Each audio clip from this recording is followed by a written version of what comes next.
Du lundi au jeudi, le 19-30. sur Move. Monsieur le ministre Patrick Kanner, ministre de la Jeunesse, des Sports et de la Ville, c'est pas dans le même ordre, mais en tout cas c'est pareil. Je vous présente donc Stan Guzman qui a étudié votre profil pendant de longs jours. Attendez, avant de le pardonner trop vite, attendez la fin de cette chronique. Est-ce qu'on a une petite musique conte de fées, s'il vous plaît? Merci. Aujourd'hui, Guillaume, j'avais envie de vous raconter un joli conte de fées politique intitulé « Il était une fois Patrick Kanner ». Nous sommes le 26 août 2014, à quelques heures d'un remaniement ministériel. Au cœur du cabinet de François Hollande, deux conseillers politiques, Michel et Stéphanie, discutent. Bon alors, qu'est-ce qui nous reste en stock, Michel? Alors attends, j'ai les sports, la jeunesse, et la ville. Bon bah tu sais quoi, emballer, c'est peser, on mélange tout ça et hop, ça nous fera le ministère de la jeunesse, de la ville et des sports. Bref, tu mets ça dans l'ordre et puis on n'en parle plus, c'est plié. Arrête tes conneries, Michel, qu'est-ce que la ville et les sports viendraient foutre ensemble? Ça a aucun rapport. Vas-y, mélange tout tant qu'on y est. Je sais pas moi, et pourquoi pas le ministère de la fonction publique et du travail? Quitte à se marrer, marrons-nous. Hein. Non, je te jure, les gens vont finir par se douter de quelque chose. Hein. Penses-tu, je suis sûr qu'on mettrait ce loser de Jean-Marc Ayrault aux affaires étrangères que ça passerait. Après tout, on a bien donné le ministre du budget à un gars qui avait un compte à l'étranger. Oh, et puis tu te souviens quand on a filé la culture à une fille qui avait pas lu un bouquin depuis l'école primaire? Ah, qu'est-ce qu'on s'était marré sur ce coup-là. Non, crois-moi Stéphanie, plus c'est gros, plus ça passe. Bon, ok Michel, et tu penses à qui pour ce job pourri? Comme d'hab, on essaye de placer Jean-Vincent Placé? Je sais pas trop, vu le titre du job, ce qui est sûr, c'est qu'il nous faut un jeune et un jeune qui aime les sports. Bref, quelqu'un de dynamique avec un corps d'athlète. Voilà pourquoi j'ai naturellement pensé à Patrick Kanner.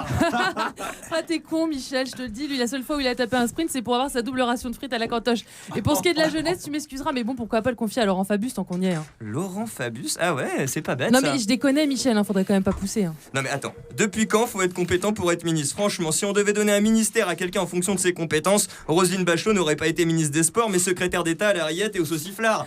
Je sais pas, j'ai un doute sur Kanner. Et puis le mec a déjà un emploi du temps surchargé, conseiller général et conseiller départemental dans le Nord, membre du Conseil national de lutte contre les exclusions, président du syndicat Nord-Pas-de-Calais numérique, membre de l'Association française du Conseil des communes et régions d'Europe, conférencier à l'Université de Lille. Non, franchement, au bout d'un moment, ras-le-bol du cumul. Hein.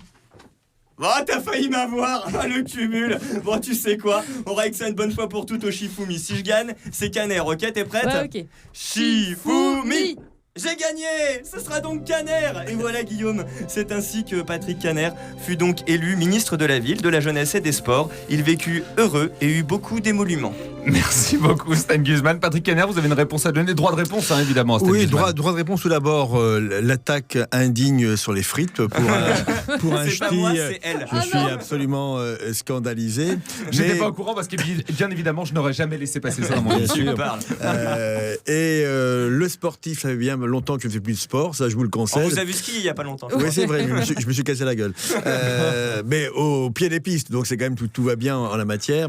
Mais le conte de fées, c'est vrai. Surtout pour quelqu'un qui ne pensait pas être nommé. Et beaucoup de mes amis, bien intentionnés, me disaient, mais moi, si j'avais été appelé au gouvernement, je ne serais pas rentré au gouvernement. Ce à quoi je réponds, c'est plus facile de dire qu'on ne veut pas rentrer au gouvernement quand on n'a pas été appelé. Quand on reçoit pas le coup de téléphone.